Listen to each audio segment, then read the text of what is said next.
R9 news ముందుగా bulletin లో headlines చూద్దాం. వేమూరి రాధాకృష్ణపై వైసీపీ నాయకులు ఐరాల పోలీస్ స్టేషన్లో ఫిర్యాదు.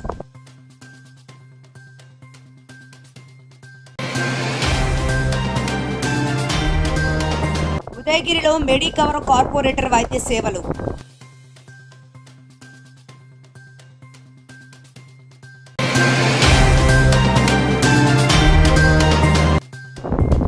కాకినాడలో బడ్జెట్ అవుట్ రీచ్ కార్యక్రమంపై కలెక్టరేట్లో జిల్లా ఇన్ఛార్జ్ మంత్రి పి నారాయణ అధికారులు. నగరి పెరుమాళ్ల గుడి నందు కొలువై ఉన్న శ్రీ కరియ మాణిక్య స్వామి దేవాలయంలో ప్రతిరోజు మధ్యాహ్నం అన్నదాన కార్యక్రమం. చిత్తూరు జిల్లా పూతలపట్టు నియోజకవర్గం ఐరాల మండల కేంద్రంలో మహిళలపై అవమానకర వ్యాఖ్యలు చేశారని గురువారం ఏబిఎన్ ఆంధ్రజ్యోతి చైర్మన్ వేమూరి రాధాకృష్ణకు వ్యతిరేకంగా వైసీపీ నాయకులు ఆందోళనలు చేపట్టారు. ముందుగా అంబేద్కర్ విగ్రహానికి పూలమాలలు వేసి నివాళులు అర్పించారు. అనంతరం స్థానిక నాయకులు కార్యకర్తలు ర్యాలీగా పోలీస్ స్టేషన్ వరకు తరలివచ్చారు.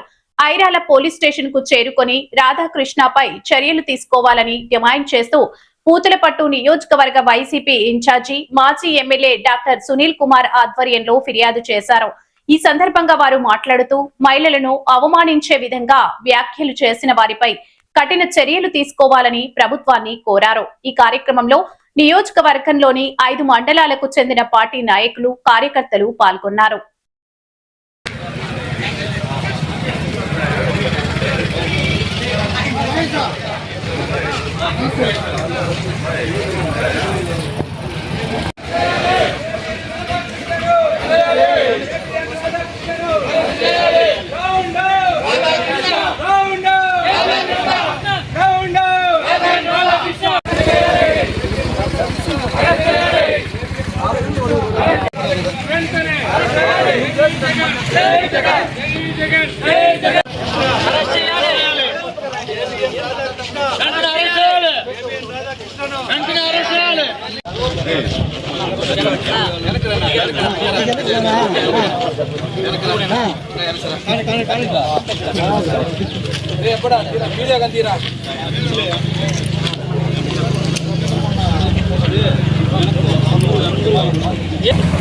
భావిగన్ అనే క్యాపిటల్ ని ప్రజల మధ్యలో తీసుకొచ్చినప్పుడు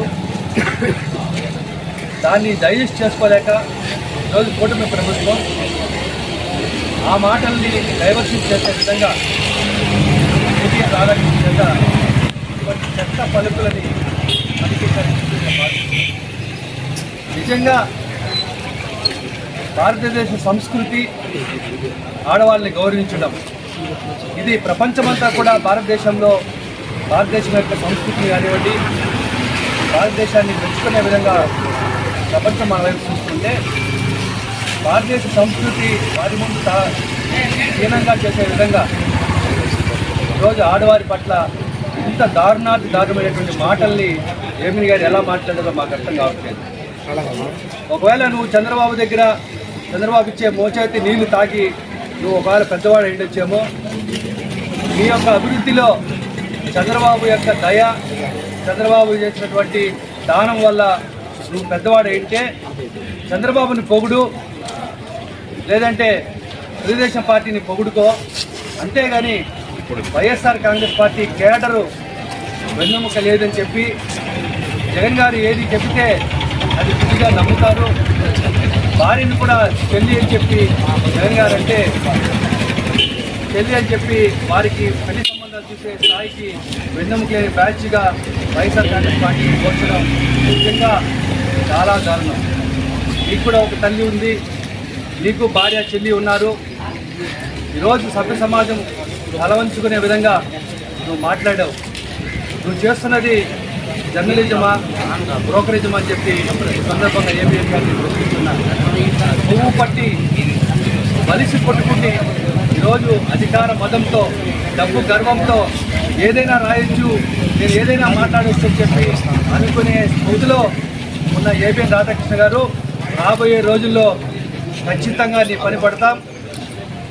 నువ్వు ఏదైతే కొత్త సంప్రదాయాన్ని, ఏదైతే కొత్త సంస్కృతిని ఈరోజు మరి మీడియాలో తీసుకొచ్చావో, మీడియా యావత్తు కూడా ఈరోజు నేను చూసి ముందుకు వెళ్ళాలి, చర్చ పెట్టాలి, అవసరమైతే ప్రజల ముందు ఇస్తే ప్రజలు నిర్ణయిస్తారు.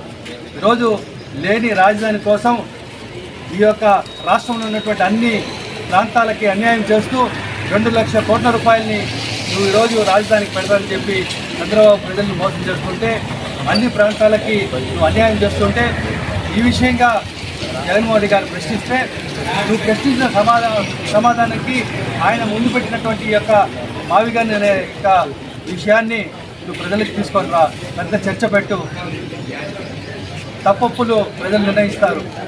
అంతేగాని ప్రజలను కించపరిచే విధంగా, మహిళలను కించపరిచే విధంగా మీకు సంబంధించినటువంటి ఎల్లో మీడియాలో విధంగా మాట్లాడడం అన్యాయము. ఖచ్చితంగా పోలీసు వారికి కూడా ఈరోజు మేము కంప్లైంట్ ఇచ్చాం. ఈ కంప్లైంట్ వాళ్ళు రిజిస్టర్ చేసుకోవాలి. ఏబిఎన్ రాధాకృష్ణ వారిని న్యాయపరంగా ఈ యొక్క మాటల్ని ఎవరైతే మాట్లాడారో ఆ యొక్క మహిళని కానివ్వండి, ఏబిఎన్లో పనిచేస్తున్నటువంటి ఎడిటర్ని కానివ్వండి, మరి వీరందరినీ కూడా న్యాయపరమైన న్యాయస్థానం ముందు నిలబెట్టి తగిన శిక్ష పడే విధంగా మరి న్యాయాన్ని నిలబెట్టే బాధ్యతని మరి కోర్టు తీసుకోవాల్సిందిగా, ఈ మాటల్ని కోర్టు వారికి తీసుకెళ్లే విధంగా పోలీసులు కేసు రిజిస్టర్ చేయాల్సిందిగా పోలీసు వాళ్ళు కూడా మేము కోరాం. ఖచ్చితంగా న్యాయస్థానం మీద నమ్మకం ఉంది.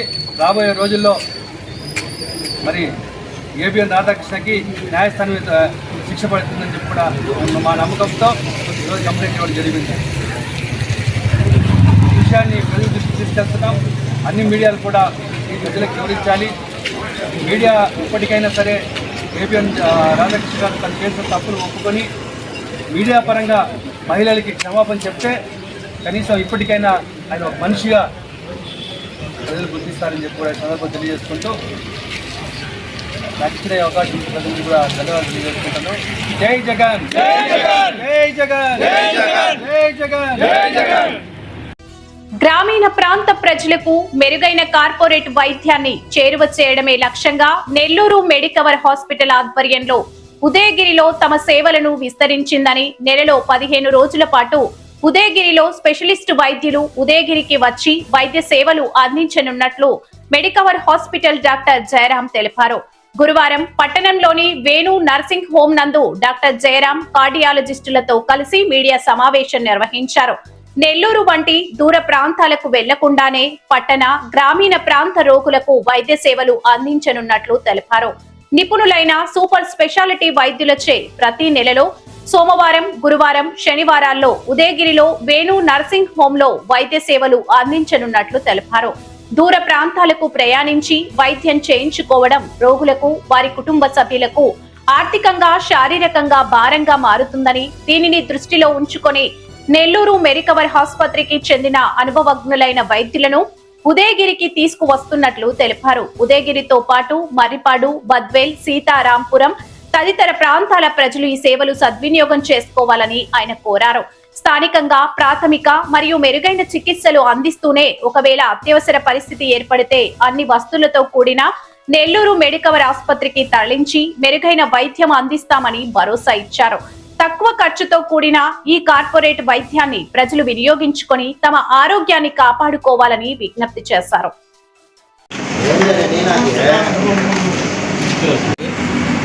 మన నెల్లూరుకి రావాల్సిన అవసరం లేకుండా చిన్న చిన్న జబ్బులు ఇవన్నిటి కూడా లోకల్గా ట్రీట్మెంట్ తీసుకొని పేషెంట్ కంఫర్ట్ కోసమే, పేషెంట్ కంఫర్ట్, ఫ్యామిలీ కంఫర్ట్. ఒక పేషెంట్ ఇక్కడి నుంచి నెల్లూరుకి వచ్చి చూపించుకోవాలంటే రోజంతా పోతుంది.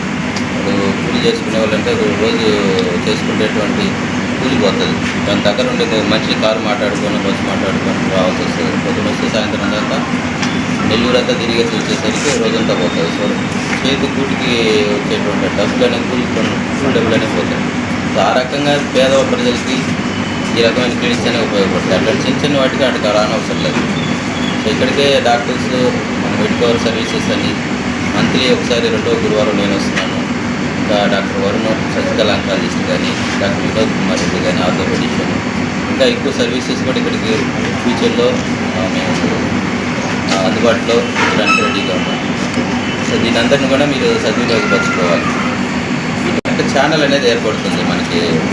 ఒక పర్టికులర్ డిసీజ్కి, పర్టికులర్ డాక్టర్, పర్టికులర్ స్పెషాలిటీ దగ్గరికి కరెక్ట్ టైంలో కరెక్ట్ ట్రీట్మెంట్ అనేది అందుతుంది.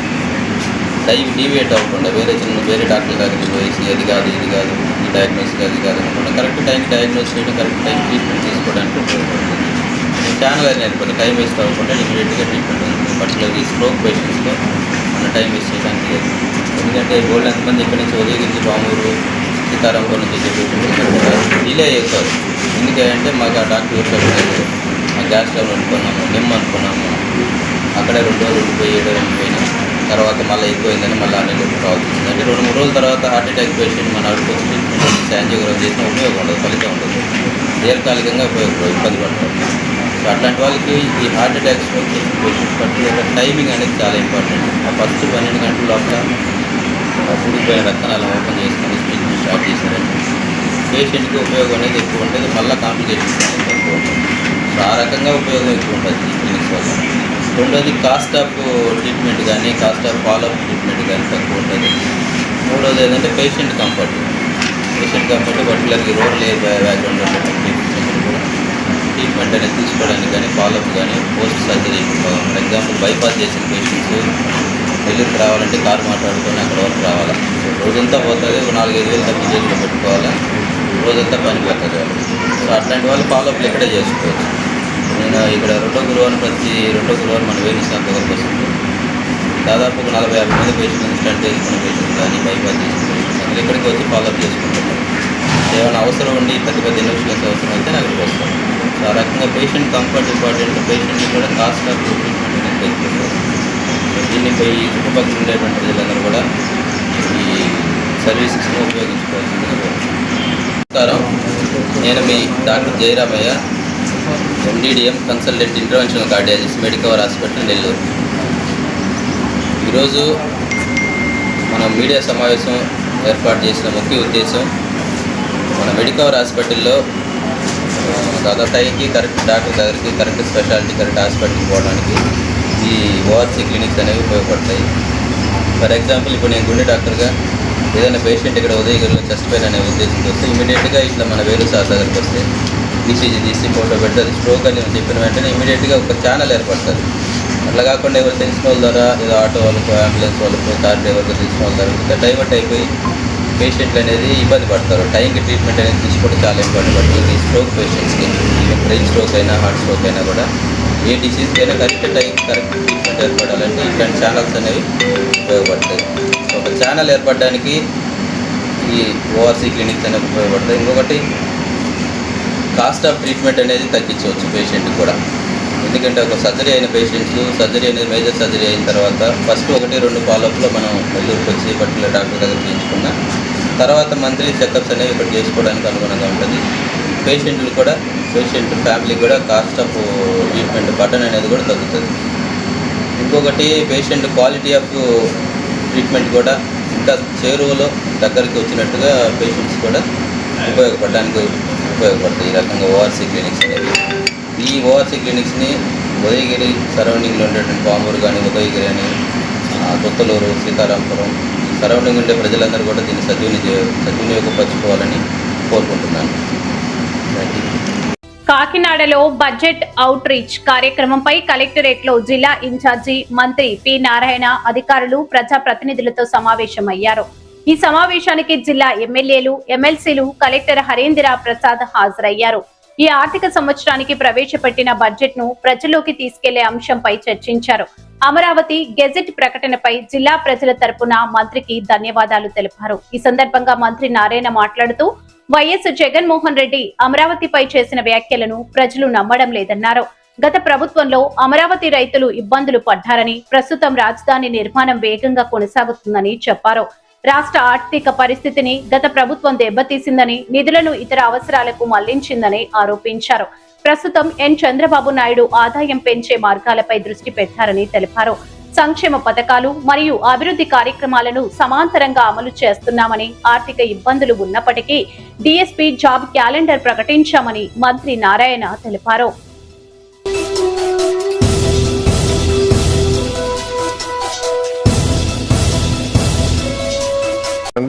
ఈరోజు కాకినాడ జిల్లాలో బడ్జెట్ అంటే మన రాష్ట్రంలో 26-27 సంవత్సరానికి బడ్జెట్ అలొకేషన్ ఎలా చేశారు, ప్రత్యేకంగా సంక్షేమ పథకాలకి, డెవలప్మెంట్స్కి, అదేవిధంగా ఈ జిల్లాకి ఎలా చేశారనే దాని మీద ప్రజాప్రతినిధులు అందరితో కూర్చొని డిస్కస్ చేయమని గవర్నర్ ముఖ్యమంత్రి గారు దిశానిర్దేశం ఇచ్చారు. వచ్చిన ఈ యొక్క ఆంధ్రప్రదేశ్ని గవర్నర్ ముఖ్యమంత్రి గారు గత ప్రభుత్వం చేసిన అవకతవకలు కూడా అనేక అవకతవకలు, పర్టికులర్గా ఆర్థిక వ్యవస్థని ఎలా నడపాలో అనే యొక్క జ్ఞానం లేక వాళ్ళు ఇష్టం వచ్చినట్టు ఆఖరికి ప్రజలు కట్టిన, మున్సిపాలిటీలో కట్టిన ప్రజల ట్యాక్సులను కూడా డైవర్ట్ చేశారు. కేంద్ర ప్రభుత్వం ఇచ్చిన పథకాలకి మ్యాచింగ్ ఫండ్ కూడా ఇవ్వలేక ఆ యొక్క అమౌంట్ కూడా బాగొట్టుకున్నారు. ఉదాహరణకి నా మున్సిపాలిటీలోనే 2014-19లో నేను మంత్రిగా ఉన్నప్పుడు ఏషియన్ ఇన్ఫ్రాస్ట్రక్చర్ ఇన్వెస్ట్మెంట్ బ్యాంక్ ద్వారా 2019 ఫిబ్రవరి నెలలో 5,350 కోట్లు శాంక్షన్ చేయించాం. ప్రతి ఇంటికి ట్యాప్ కనెక్షన్ ఇవ్వాలని.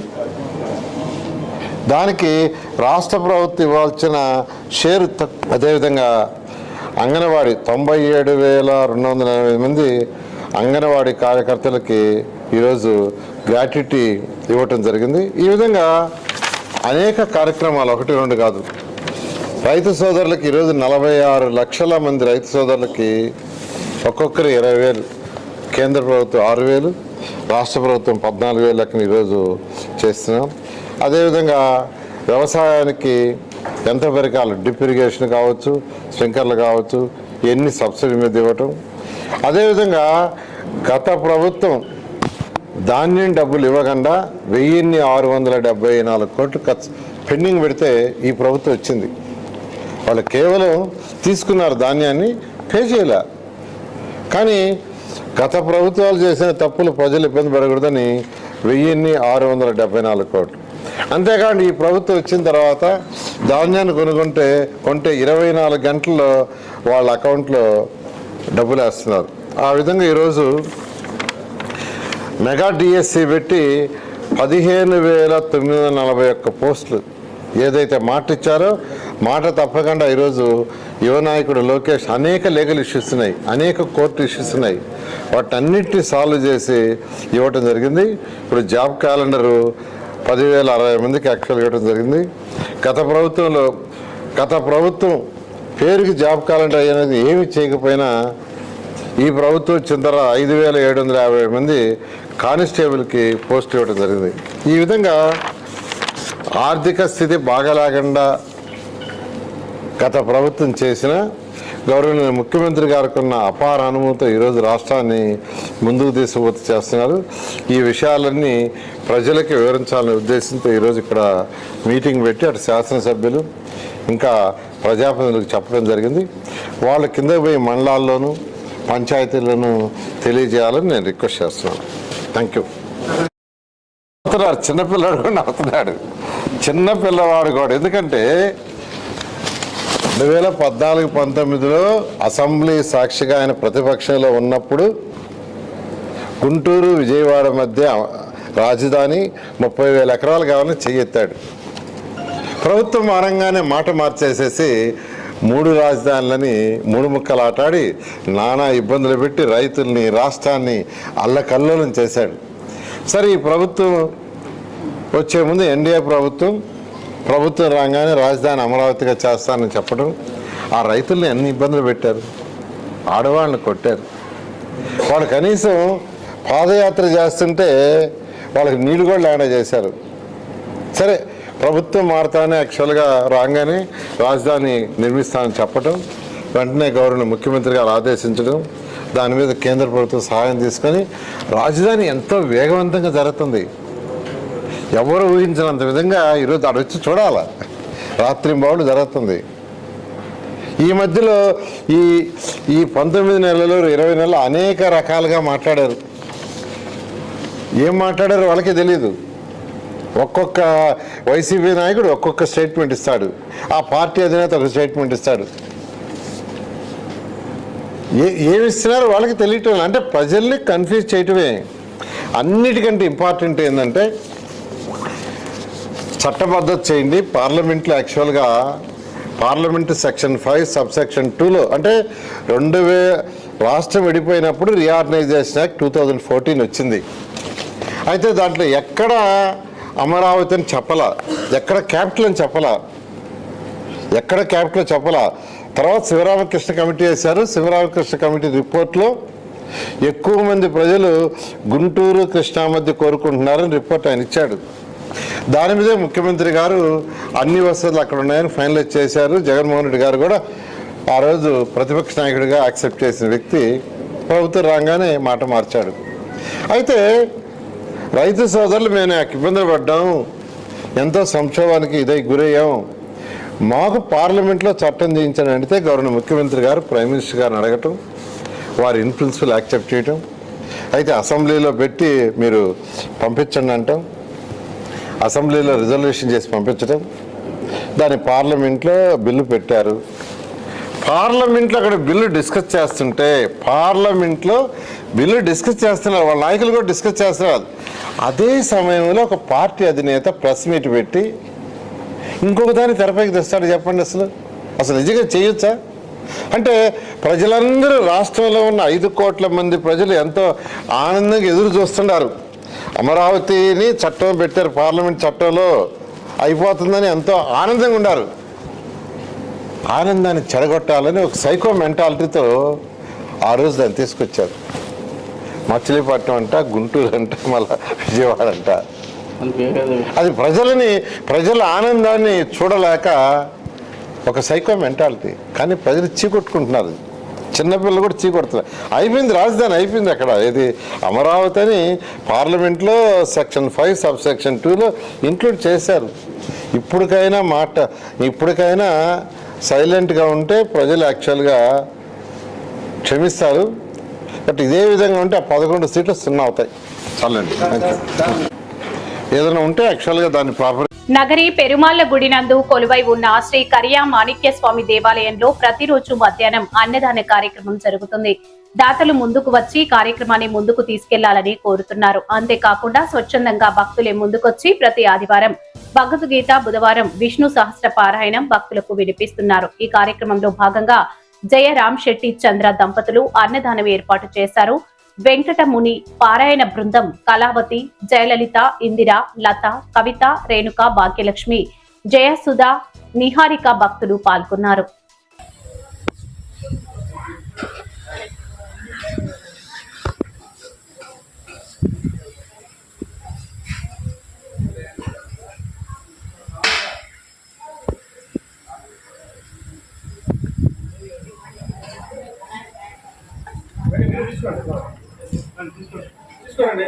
తీసుకోండి.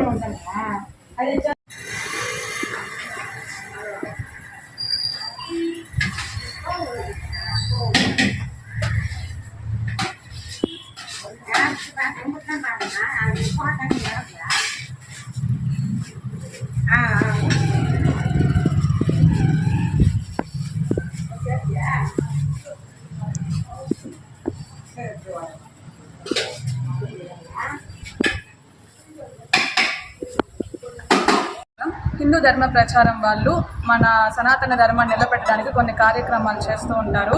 మనకి ఆన్లైన్లో అన్నమయ్య కీర్తనలు కూడా నేర్పించారు. ఇప్పుడు మన భగవద్గీత, విష్ణు సహస్రనామం ఇలాంటివి పారాయణం చేయించాలి వాళ్ళ మెంబర్స్ దగ్గర అనేసి మాకు తెలిసిన ఒక ఆంటీ ద్వారా మాకు విషయం తెలిసింది. ఇక్కడ మన నగరిలో పెరుమాళ్ గుడిలో మేము ఆదివారం భగవద్గీత మరియు బుధవారము విష్ణు సహస్రనామం పారాయణము చేస్తున్నాము. మా గురువు గారు ఇక్కడ నగరిలో అన్ని సాంస్కృతిక కార్యక్రమాలు నిర్వహిస్తూ ఉంటారు. వారి దగ్గర మేము భగవద్గీత, విష్ణు సహస్రనామాలు, దైవ శ్లోకాలు అన్నీ నేర్చుకుంటూ ఉన్నాము. అన్ని పారాయణాల్లో పాల్గొంటూ ఉంటాము. వారు నేర్పించిన విద్య మాకు ఈ విధంగా ఉపయోగపడుతుంది. ఇక్కడ పారాయణం మేము చేస్తూ ఉన్నాం వారి ద్వారా. అంత వాళ్ళ కృప వల్లనే భగవద్గీత అనేది మన జీవన శైలిలో ఎన్నో మార్పులు తెస్తుంది. ఇది ఒక ఆధ్యాత్మిక గ్రంథం. మనకి ఎటువంటి సమస్యలు ఉన్నా భగవద్గీత చదివితే అది మనకి దేవుడు ఏం కావాలో అది మనకి ఇస్తాడు. మన సమస్యను నివారించి మనకు ఒక పరిష్కారాన్ని చూపిస్తాడు అని మేము నమ్ముతున్నాము. హరే కృష్ణ. ఈ వార్తలు ఇంతటితో సమాప్తం. తిరిగి మరో తాజా బులెటిన్ లో కలుసుకుందాం. అంతవరకు సెలవు. నమస్కారం.